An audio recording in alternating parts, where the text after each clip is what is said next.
Assalamualaikum warahmatullahi wabarakatuh. Alhamdulillahirabbil alamin. Wassalatu wassalamu ala asrafil anbiya'i wal mursalin wa ala alihi wa sahbihi ajma'in. Amma ba'du. Puji syukur kita panjatkan kehadirat Allah Subhanahu wa taala yang mana pada sampai hari ini kita masih diberikan nikmat kesehatan dan nikmat kesempatan untuk sama-sama dapat melanjutkan kegiatan belajar mengajar kita dalam mata perkuliahan ilmu tauhid ini.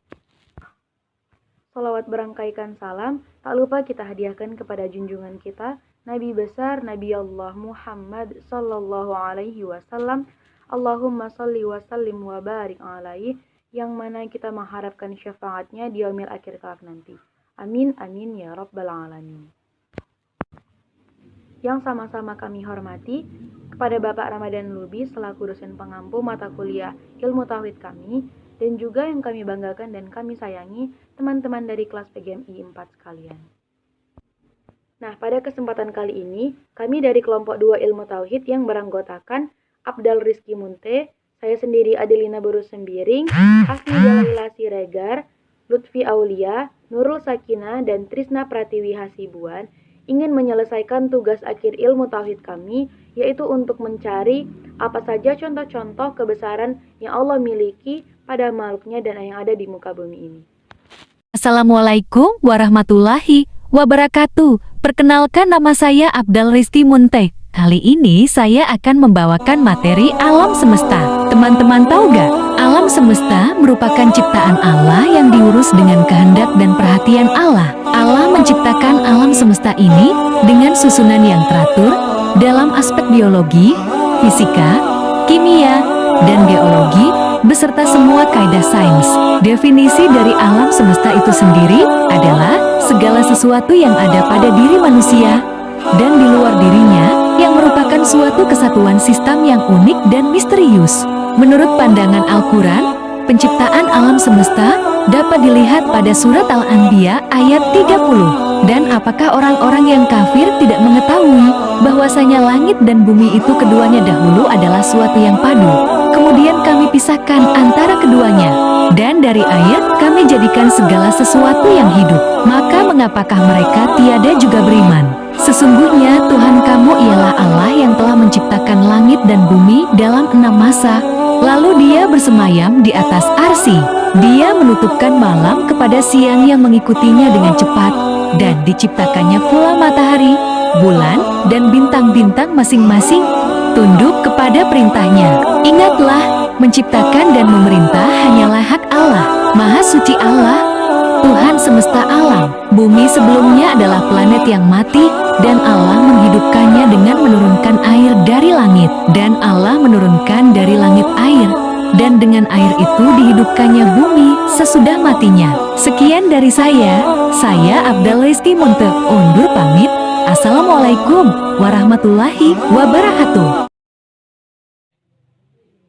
Assalamualaikum warahmatullahi wabarakatuh. Perkenalkan, nama saya Adelina Boru Sembiring. Saya dari kelas PGMI 4 semester 1 UIN Sumatera Utara. Hari ini saya akan membuat sebuah video singkat untuk menyelesaikan tugas akhir mata kuliah ilmu tauhid saya.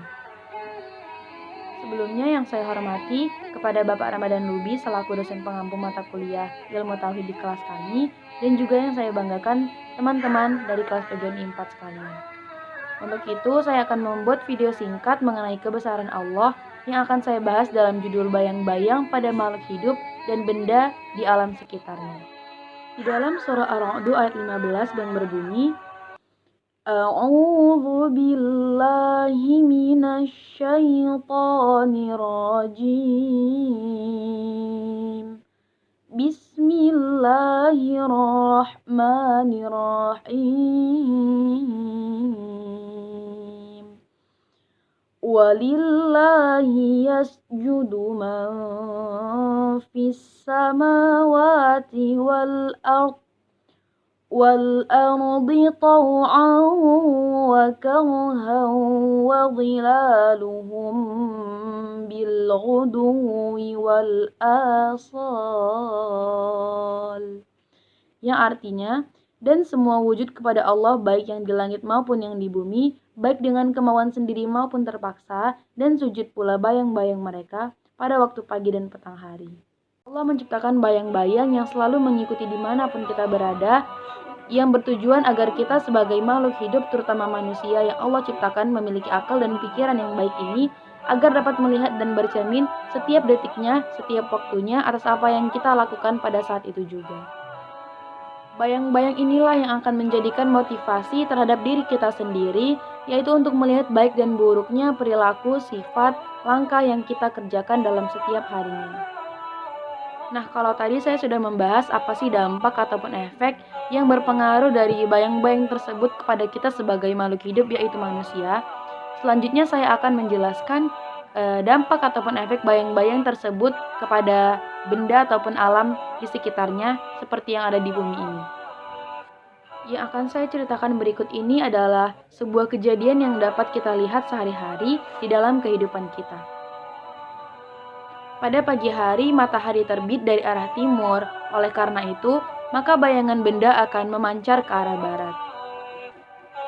Lalu matahari perlahan naik dan bayang-bayang benda tersebut semakin memendek hingga matahari berada di puncak pada tengah hari.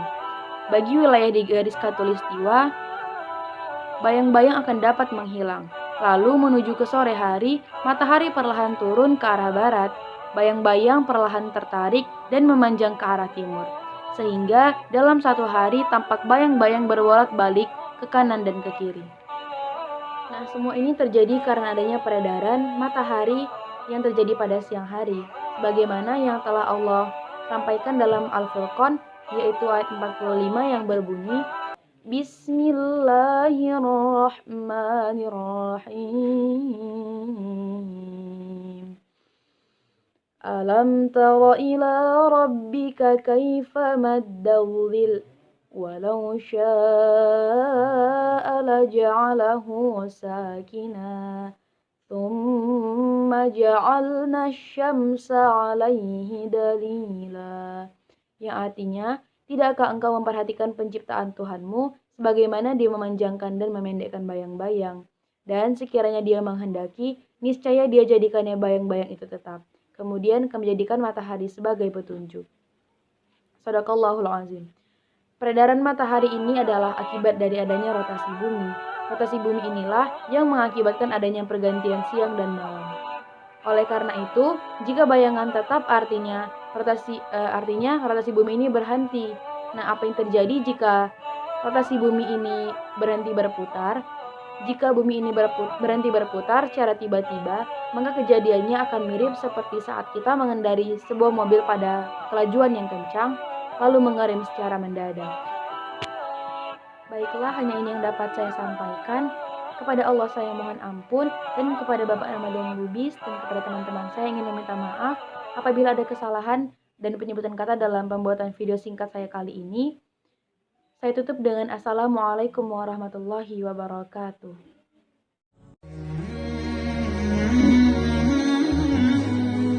Assalamualaikum warahmatullahi wabarakatuh. Nama saya Hasni Dalaila Siregar, NIM 0306 211023, Prodi Pegami 4 semester 1. Video ini saya buat untuk memenuhi tugas ujian akhir semester saya, mata kuliah Ilmu Tauhid dengan dosen pengampu Bapak Ramadan Lubis MAG. Pada video ini, saya akan menjelaskan tanda kekuasaan Allah pada seekor semut. Sesungguhnya, banyak sekali tanda-tanda kebesaran Allah Subhanahu wa Ta'ala yang Dia ciptakan di alam raya ini. Salah satu tanda kebesaran Allah yaitu kelebihan dan keistimewaan dari seekor semut. Semut merupakan salah satu hewan yang tertulis di dalam Al-Quran. Binatang kecil ini menjadi salah satu bukti kekuasaan Allah. Bagaimana tidak, semut ternyata bermasyarakat seperti manusia.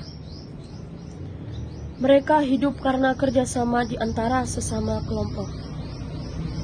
Apabila beban makanan yang mereka bawa terasa berat, sekelompok semut berkumpul bersama dan saling membantu memikulnya. Subhanallah, begitu eratnya kekompakan para semut. Sebagaimana Allah berfirman, dalam Quran surah An-Naml ayat 18. A'udzu billahi minasyaitonir rajim. Bismillahirrahmanirrahim. Hatta idza ataw ala wadin namli qalat namlatu ya ayyuhan naml udkhulu masakinikum la yahtimannakum Sulaiman wa junuduhu wa hum la yash'urun, yang artinya, hingga ketika mereka sampai di lembah semut, berkatalah seekor semut, wahai semut-semut, masuklah ke dalam sarang-sarangmu, agar kamu tidak diinjak oleh Sulaiman dan bala tentaranya, sedangkan mereka tidak menyadarinya. Quran surah An-Naml ayat 18. Dalam ayat ini Allah menetapkan bahwa semut bisa berbicara dan mempunyai pengetahuan. Faktanya, semut memiliki otak yang berukuran kecil, sel-sel saraf yang berfungsi untuk mengatur informasi peta petunjuk menuju jalan, lokasi makanan, dan rumah mereka. Di sisi lain, semut juga adalah seekor yang taat kepada pemimpinnya. Ratu semut adalah pemimpinan dari para semut. Ratu semut yang memerintahkan atau mengeluarkan segala macam perintah kepada anggotanya. Dan inilah yang menunjukkan kebenaran firman Allah Subhanahu wa ta'ala. Lantas, seketika seluruh anggotanya patuh dan taat kepadanya dan masuk ke dalam sarang mereka. Subhanallah. Ada pelajaran yang dapat kita ambil dari seekor semut, bahwasanya kepatuhan mereka kepada pemimpin akan menyelamatkan mereka dari segala yang membahayakan mereka. Kebanyakan orang memandang semut itu makhluk yang lemah. Namun, pada kenyataannya, dia adalah makhluk Allah yang cerdas, karena dia dapat mengumpulkan makanan, menyimpan dan menjaga makanannya, agar terhindar dari kerusakan. Dan inilah yang menjadi tanda kebesaran Allah yang tidak dimiliki oleh makhluk lain. Maka sepatutnya lah kita bersyukur kepada Allah untuk senantiasa patuh dan taat kepadanya, karena tidak ada segala sesuatu pun yang bisa menandingi kekuasaannya. Demikianlah yang bisa saya sampaikan. Kurang dan lebihnya saya mohon maaf. Wabillahi taufiq wal hidayah. Wassalamualaikum warahmatullahi wabarakatuh.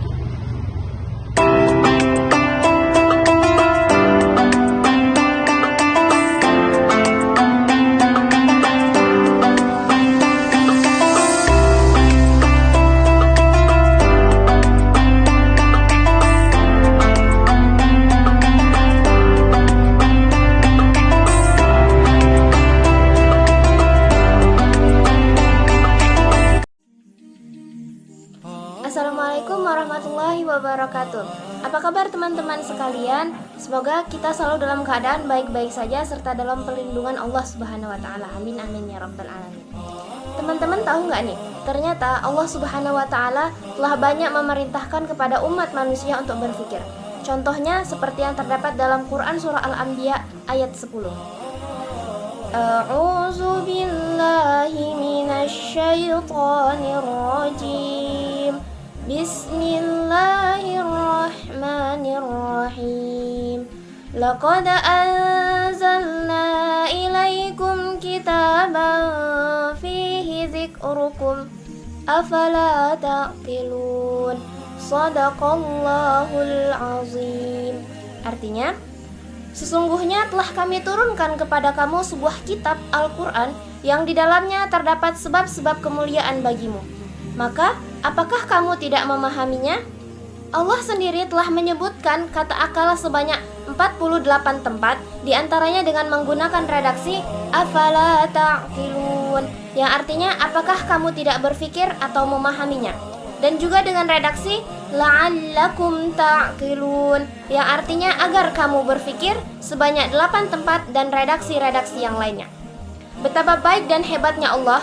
Allah tidak hanya sekedar memerintahkan saja, namun Allah memberikan alat yang bisa kita gunakan untuk berpikir, yakni otak. Allah memberikan otak kepada semua manusia yang Dia ciptakan tanpa terkecuali satu pun. Dan kehebatan otak manusia tidak pernah tertandingi oleh komputer manapun yang pernah dibuat oleh manusia.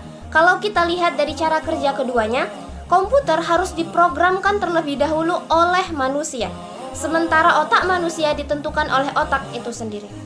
Otak manusia mengatur seluruh kegiatan organ tubuh manusia seperti indera penciuman, pendengaran, maupun indera-indera lainnya tidak akan berfungsi tanpa otak. Sebab sebenarnya kita mencium bau, mendengar suara dan lainnya dengan otak, bukan dengan alat indera. Karena alat indera hanya berfungsi sebagai pengumpul data yang kemudian dikirimkan ke otak dan barulah akan mengeluarkan hasil penciuman, pendengaran, dan lain sebagainya. Allah menciptakan otak dengan sangat-sangat sempurna dan sangat luar biasa. Otak terdiri atas sel-sel yang fungsional yang disebut dengan neuron dan sel-sel pendukung yang disebut dengan neuroglia. Telah diperkirakan terdapat 100 miliar neuron dan 5 triliun neuroglia dalam otak manusia setelah mencapai usia 18 tahun. Para ilmuwan juga memperkirakan bahwa semua sel otak terdiri atas 50 juta jenis sel yang berbeda-beda. Otak manusia mempunyai 100 miliar sel saraf yang mempunyai kemampuan merekam lebih dari 86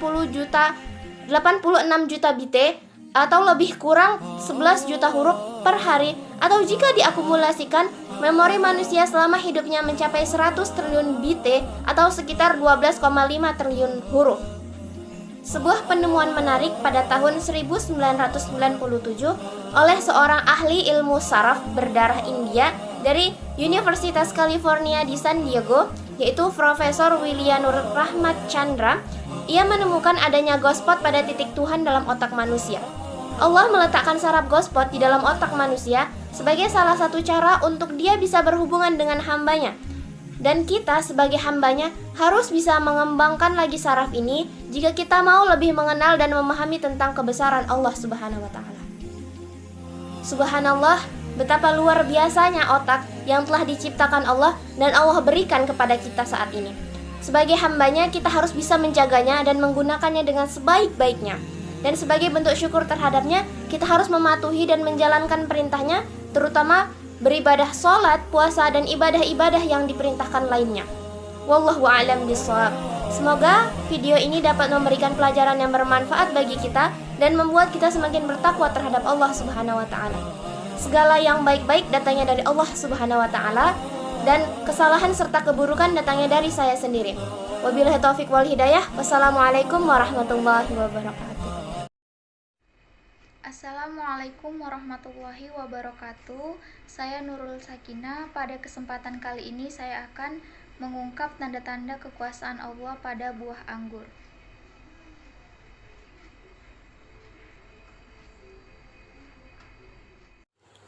Allah Subhanahu wa Ta'ala berfirman di dalam Quran Surah An-Nahl ayat 11, A'udzu billahi minasyaitonir rajim. Bismillahirrahmanirrahim. Yumbitu lakum bihi zar'a waz-zaituna wan-nakhila wal-a'naba wa min kulli thamarat.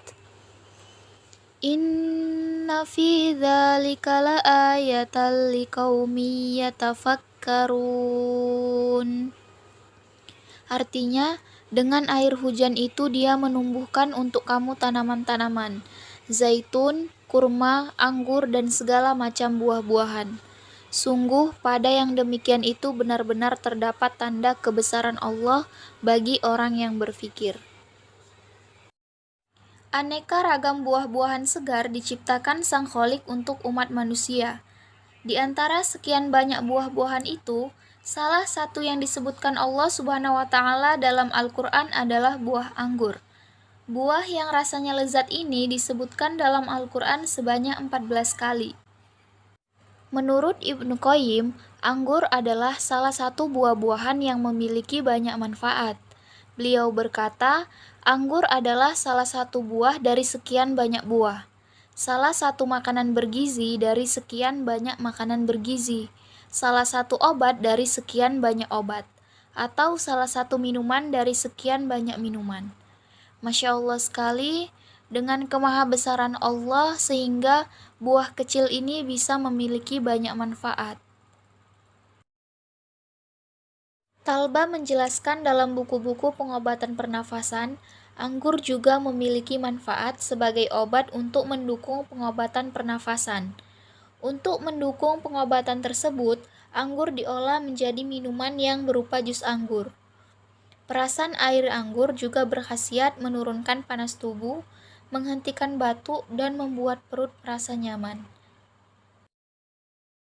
Bahkan, meminum segelas anggur sebelum tidur juga bisa membantu kita untuk tidur nyenyak. Jus anggur juga baik untuk orang-orang yang keracunan, keletihan, atau dalam masa penyembuhan atau terkena batu ginjal. Menurut para peneliti, jus anggur harus segera diminum setelah pembuatannya, karena jika didiamkan terlalu lama akan berubah menjadi arak yang memabukkan. Seperti di firman Allah dalam Quran Surah An-Nahl ayat 67. Bismillahirrahmanirrahim. Wa min thamaratin nakhili wal a'nabi tattakhiduna minhu sakaran wa rizqan hasana. Inna fi dzalika laayatan liqaumin ya'qilun. Artinya, dan dari buah kurma dan anggur kamu membuat minuman yang memabukkan dan rezeki yang baik. Sungguh, pada yang demikian itu benar-benar terdapat tanda kebesaran Allah bagi orang-orang yang mengerti. Nabi Muhammad bersabda, "Kalian mempunyai kismis atau anggur, ia dapat mencerahkan wajah dan menghilangkan dahak." Hadis riwayat Abu Nuaim. Dari beberapa penelitian, diperoleh kesimpulan bahwa anggur adalah buah yang memiliki banyak manfaat. Anggur sangat efektif dalam membangun, memperbaiki, dan memperkuat sel-sel tubuh. Ia juga dapat mengobati sejumlah penyakit. Selain mengobati, anggur juga berfungsi untuk melindungi manusia dari serangan penyakit. Fakta ini menunjukkan betapa buah-buahan yang disebutkan Sang Kholik dalam Al-Quran memiliki khasiat dan kegunaan yang luar biasa. Inilah salah satu tanda-tanda kekuasaan Allah Subhanahu wa Ta'ala. Demikianlah yang dapat saya sampaikan pada kesempatan kali ini. Lebih kurangnya saya memohon maaf. Segala kekurangan datangnya dari saya yang fakir ilmu ini, dan segala kebenaran datangnya dari Allah Subhanahu wa Ta'ala. Assalamualaikum warahmatullahi wabarakatuh. Assalamualaikum warahmatullahi wabarakatuh. Saya Trisna Pratiwi Hasibuan akan menjelaskan salah satu bukti keesaan Allah Subhanahu wa Ta'ala, yaitu tentang gerhana.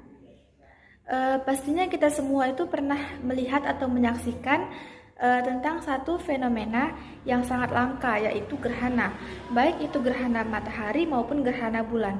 Seperti yang terdapat dalam Quran Surah Ibrahim ayat ke-33 yang berbunyi, A'udzu billahi minasy syaithanir rajim. Bismillahirrahmanirrahim. Wa sakhkhara lakum asy-syamsa wal qamara da'ibain.